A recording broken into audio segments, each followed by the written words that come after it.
October includes notable observances such as Breast Cancer, Blind Awareness and Oral Health Month. Let's all play our part and do something good today by raising our awareness and possibly assist those affected. Hello there, welcome to another edition of Jamaica Magazine. I'm your host, Adrian Atkinson. Coming up in today's program, coconut breeding and its effect on the coconut industry. We'll have that and more, but first, the news after this break. Breast cancer affects millions of women and men each year. Yes, even males. As we celebrate Breast Cancer Awareness Month, we encourage you to screen for the disease. This includes self-examinations and mammograms.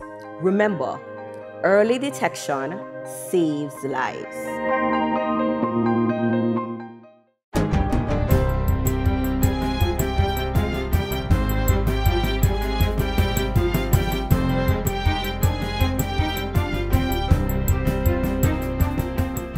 Good day, I'm Theodore Henry, and this is your JIS News for Tuesday, October 8, 2024. An Interagency Operations Forum, IOF, has been launched as the latest strategy to dismantle gangs in Jamaica. It's a joint security measure by the Jamaica Constabulary Force, JCF, and the Jamaica Defense Force, JDF, under the National Assault on Gangs Initiative. The forum is co-chaired by Deputy Commissioner of Police in charge of Strategic Operations, Warren Clark, and Colonel Damian Creary of the JDF. DCP Clark emphasizes the significance of the IOF and the critical role it will play in targeting key players within criminal organizations.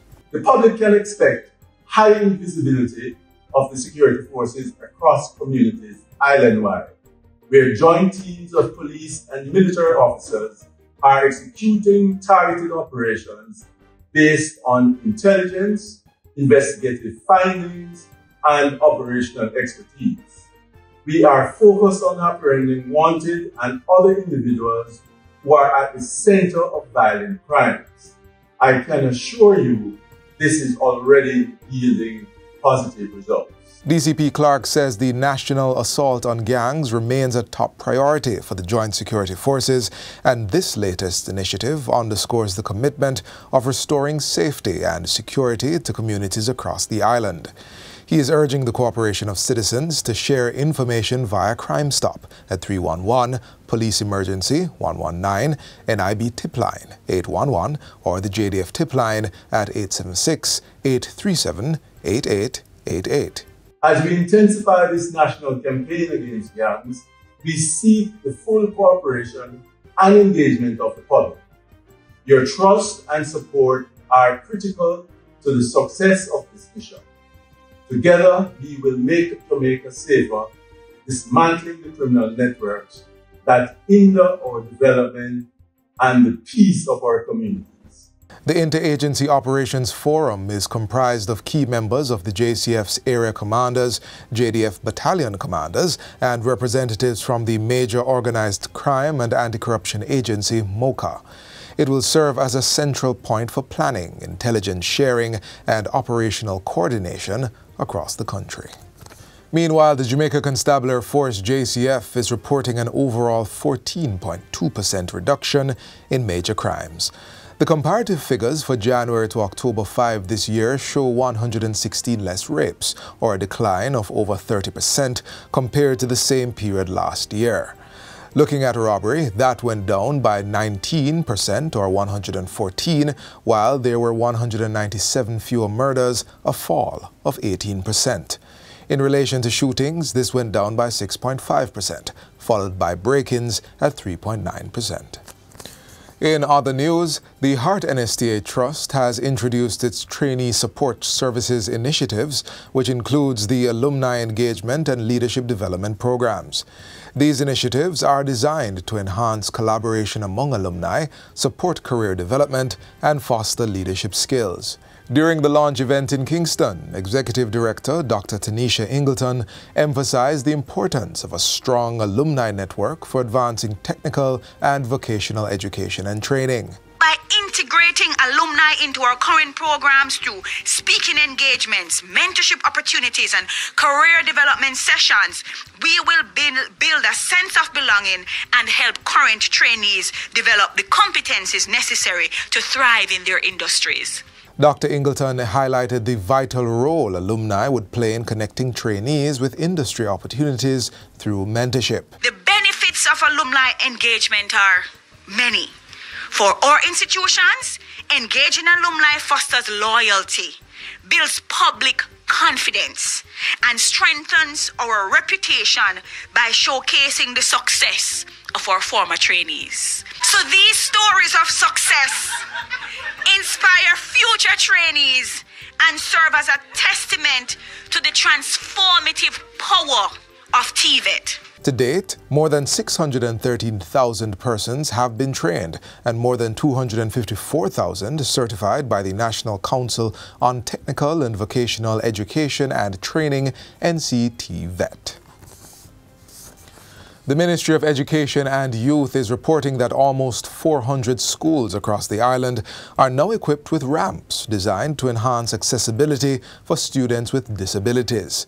Portfolio Minister Favour Williams made the disclosure in a statement to Parliament last week.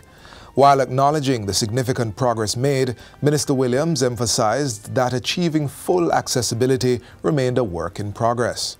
Additionally, we're beginning for those schools with multiple levels to put in lifts so that our students have access as well. We're not there yet in terms of saying 100% of our schools have ramps, but we have a pathway to getting there, and every year there's budget for installation of ramps in school. In addition to the installation of ramps, the minister revealed that nearly 350 support personnel, referred to as shadows, were currently assisting students in the classroom. Where we have students with special needs that are fully integrated, are mainstreamed into other classes, of course we make provisions as well for those students if they have to use wheelchair or they have other special requirements. To further support special needs students, the ministry has established a dedicated unit focused on addressing their educational needs. Additionally, Minister Williams promised that the ministry would cover full fees for special needs students attending private schools to promote inclusivity within the education system. Repairs on the Brownstone Transportation Centre in St. Anne will get underway in short order. That's the word from Minister of Local Government and Community Development, Desmond McKenzie. Once we receive the estimates, because the Brownstone Transportation Centre was a commitment that I made to the operators who work in that facility. Once I have received the estimate and the ministry signed off, we will be making the funds available to commence repair work on the Brownstone Transportation Centre. Minister McKenzie says upgrading the transportation centre is part of a broader initiative by the ministry to improve the condition of transportation centres, markets and other public facilities across the country. We are getting there gradually, and better things are ahead of us. The minister was addressing the official opening of the newly refurbished male and female bathrooms at the Ocherius Market in St. Anne recently. And finally, the International Labour Organization ILO has given a commitment to provide further support for the Jamaica Household Workers Union. It is also supporting further research on achievements to eliminate child labour in Jamaica. Minister of Labour and Social Security Pernell Charles Jr. made the disclosure in Parliament last Tuesday. He also informs that the organization is committed to the commencement of the ILO Jamaica Just Transition Project. This will be done in collaboration with the Ministry of Economic Growth and Job Creation, other government agencies, and private sector stakeholders. The objective of the ILO Jamaica Just Transition Project is to support Jamaica as we infuse climate action with decent work principles to advance social justice and the Sustainable Development Goals. In the meantime, Minister Charles reports that Jamaica's labor force currently consists of approximately 1.49 million individuals, with an overall labor force participation rate of 68.9%. And that's it for JIS News Today. I'm Theodore Henry. Thanks for watching.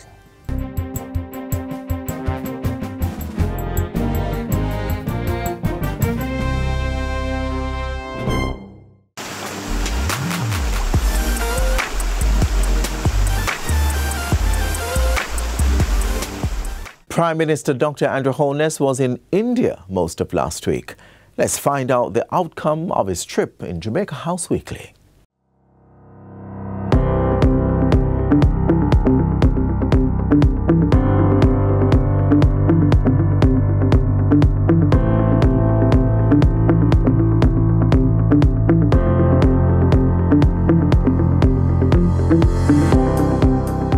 Today heralds a new phase in Jamaica-India bilateral relations. Prime Minister Dr. Andrew Holness as he represented Jamaica's interest in the Republic of India this past week. The Jamaican delegation included the Minister of Foreign Affairs and the Minister responsible for digital transformation. Dr. Holness's historic official working visit to the Asian powerhouse from September 30 to October yielded much success. Among them, the signing of 4 memoranda of understandings, the first of which was in digital transformation. It's expected that the partnership will promote the sharing of successful digital public infrastructure, financial inclusion, and socio-economic transformation. As India positions itself as the knowledge capital of the world, we recognize the remarkable strides made by your government in STEM education and digitalization.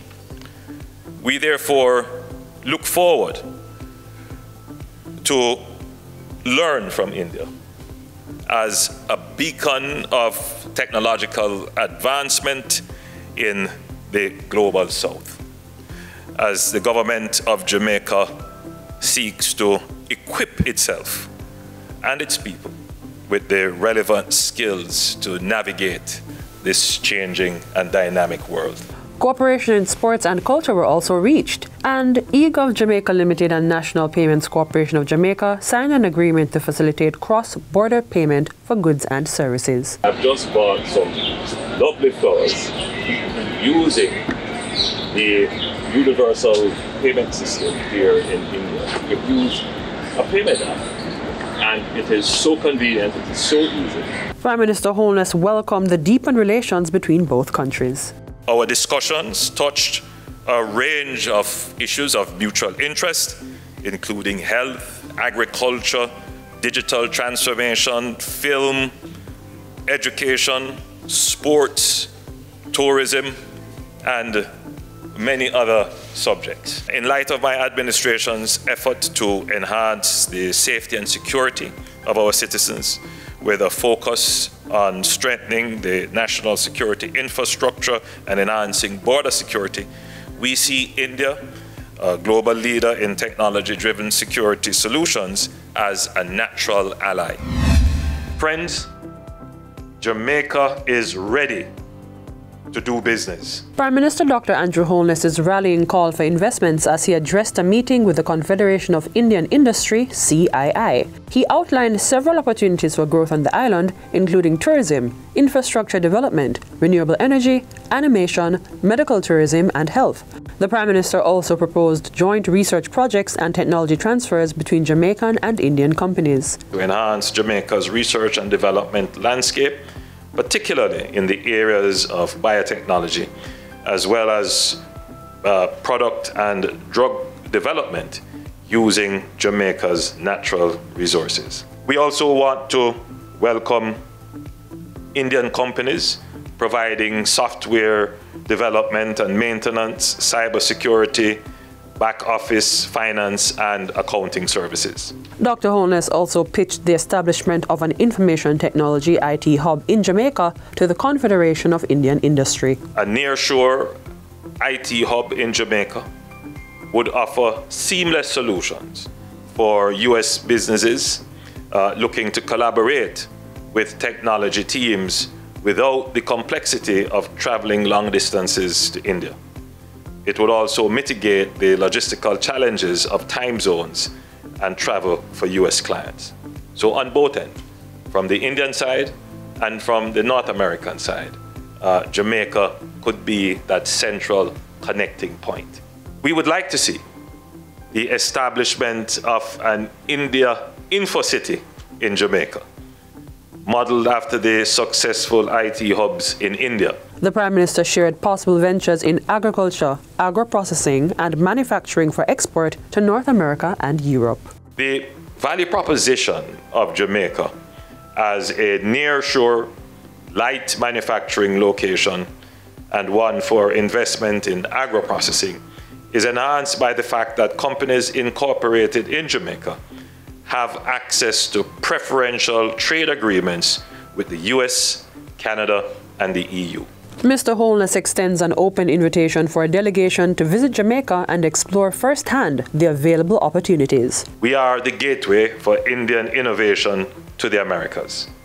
I think the time is right for a trade and business delegation from India to visit Jamaica. I mentioned this to Prime Minister Modi, and he welcomed the possibility of such a trade delegation. Mr. Holness also had talks with India's Minister of Health and Family Welfare. While in India, the Prime Minister officially opened the Jamaican High Commission office in New Delhi. Dr. Holness said the office is expected to increase investments between both countries while offering services to the Jamaican diaspora. The opening of this lovely facility, Jamaica House in India, is, yes, to advance our diplomatic relations, but more so to advance our economic relations. Prime Minister Holness also took part in a street naming exercise. The function was attended by the delegation and the island's cultural ambassador to India, cricketer Chris Gale. The Prime Minister closed out his visit to India by visiting several heritage sites. Dr. Holness toured the Parliament building and the constituency of Varansai, home to the River Ganges, and several other iconic religious and cultural sites. The Prime Minister also visited the hallowed grounds where Buddha delivered his teachings. Prime Minister Holness said the experience was enlightening as he saw firsthand artifacts carried over and carefully preserved for the ongoing education of Indians. My visit to India has given me a renewed appreciation of the strength, resilience, and generosity of the Indian people. I look forward to deepening our partnership and strengthening our cooperation in the years ahead. And that's it for Jamaica House Weekly. Be sure to join us next time for more of the news stories coming out of the Office of the Prime Minister.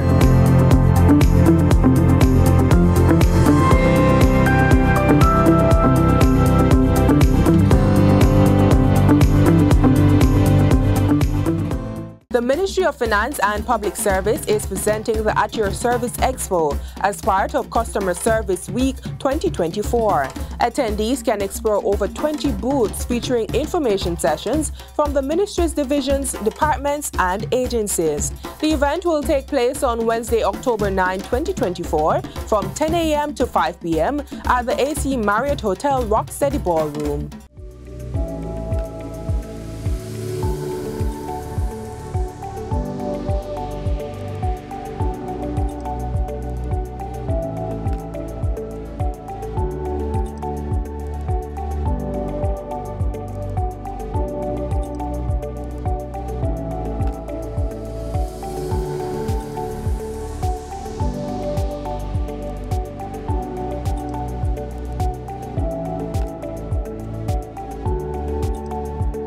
Washing your hands properly can help keep you and others safe. Remember to wash often, especially before eating or touching your face.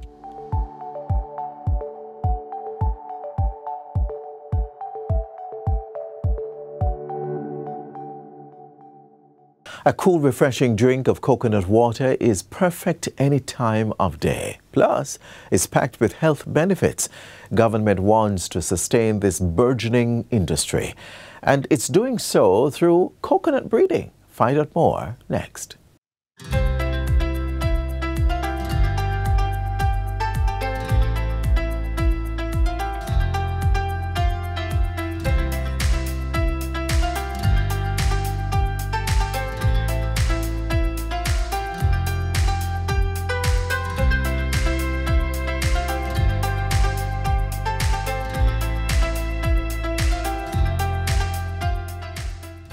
It is the hard shell, the edible white flesh, and the clear liquid that all combine to form what is known as the coconut fruit. In Jamaica, coconut is utilized in practically all of our favorite sweets like gizzada, coconut drops, and dunkunu, to name a few, and some of our favorite dishes like rice and peas and rundown. Then there is the coconut oil that we use for our food and for our bodies and hair. And of course, the coconut water that replenishes our energy. But have you ever given any thought to how the coconut fruit came to be one of the greatest commodities to come out of our soil? For one, coconuts were brought to the island by Spanish settlers in the 16th century and are utilized in a variety of ways, both raw and in derivative products such as coconut drops. Then, it all came down to its survival from there.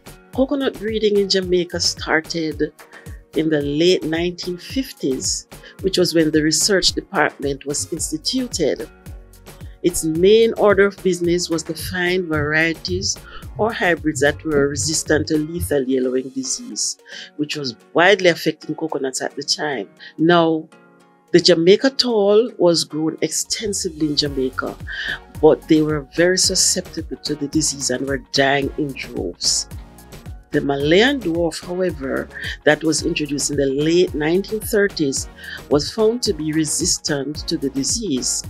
So it was planted out to replace the Jamaica talls.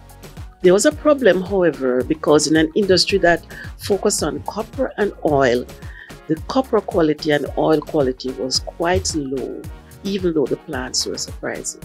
So the breeding department decided to make hybrids to utilize this resistance with other favorable qualities. And after 14 years of breeding, in 1974, the Maypan was released for commercial production. Now this hybrid was a cross between the Malayan dwarf and the Panama tall. The Panama tall was introduced like in the early 20th century.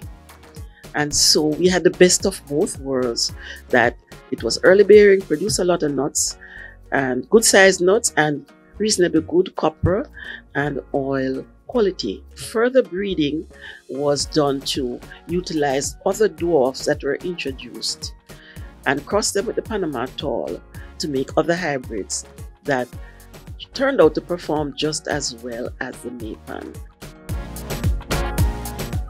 The focus on breeding is now looking at the other items in our gene bank and to see how they can be utilized, because a dwarf by tall hybrid is an all-rounder, but there might be some that may be better for coconut water, may be better for coconut oil. And of course, technology is being brought to bear in our breeding efforts. The research department continues to work towards maintenance and improvement of the coconut industry, and this is done through constant monitoring of cultural practices and the implementation of disease control interventions. So the work continues because we never rest on our laurels.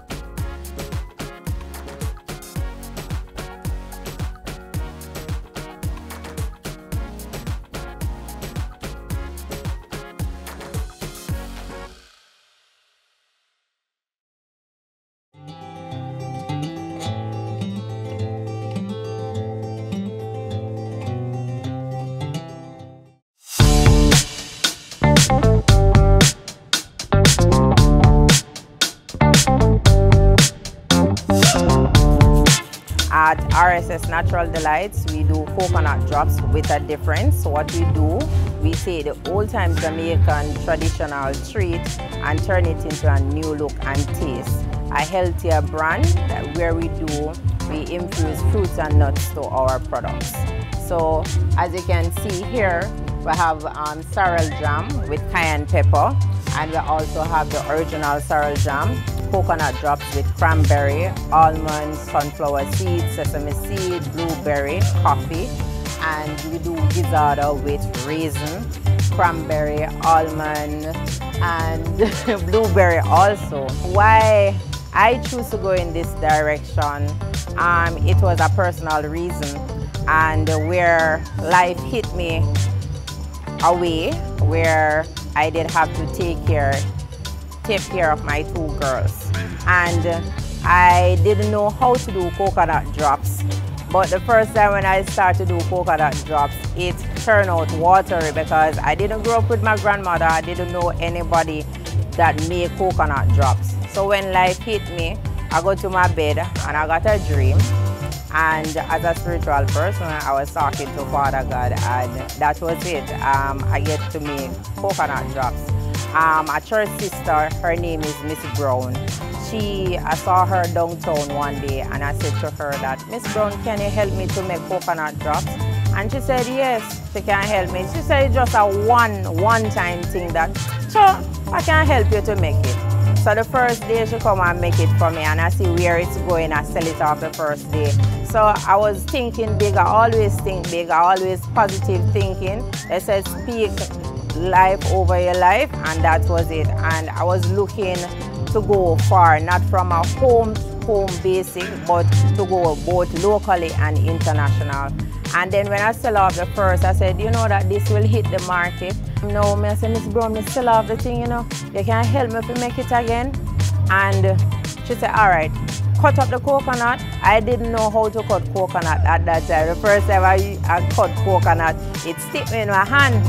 So I tried to cut it up, and when I cut it up and everything, she said, all right, put on everything and so come back. But I never know that Miss Brown was tricking me. So as a quick learner and a visual person, I catch what she was doing, and then when she come back, I make it off. When she come back and say, Miss Brown, I make it. And she said, you see it? A survival may I teach you for, and this is how RSS Natural Delight started.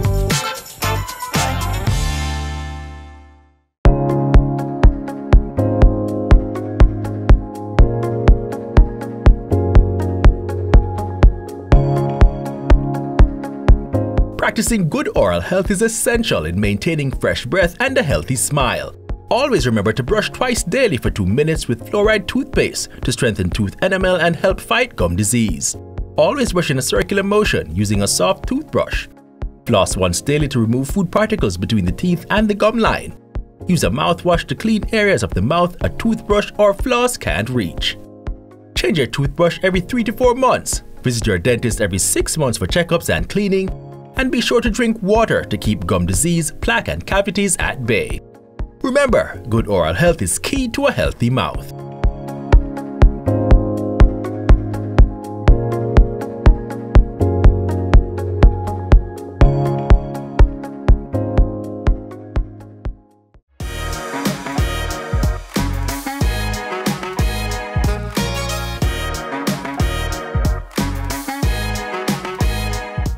And that's it for today's edition of Jamaica Magazine. Don't forget to give a hug and lend a listening ear to someone. Do join us again tomorrow for another informative show. Remember to visit our website in the meantime at gis.gov.jm for more news you can use. On behalf of the entire team here at the GIS, I'm Adrian Atkinson. Thank you so much for watching.